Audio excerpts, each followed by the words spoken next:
Студот и ниските температури ќе допринесат за изумирање на дел од пчелите, велат одгледувачите.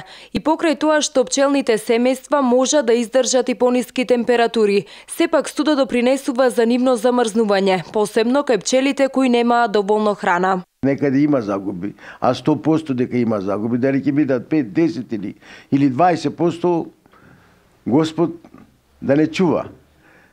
Проблемот е студот. Храната и да има храна, студот не му дава да ја јадат и може да замрзна некој. Така е.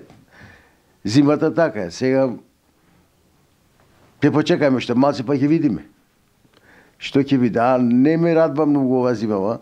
Од Сојузот на пчеларски здруженија на Македонија велат дека за да можат пчелните семејства да ја презимат зимата и ниските температури, најбитно е да имаат доволно храна. Во овој период најбитно е најпотребно да има доволно храна за пчелните семејства. Веројатно ги искористија овие моменти, ставија веројатно и погачи, тие што немаат треба тоа да го направат во најскоро време, како што кажува прогнозата.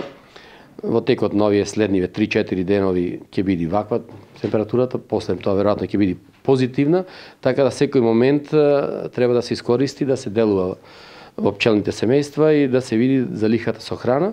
Од Сојузот на пчеларски здруженија на Македонија додаваа дека во Македонија има над 10.000 пчелари со околу 250 пчелни семејства.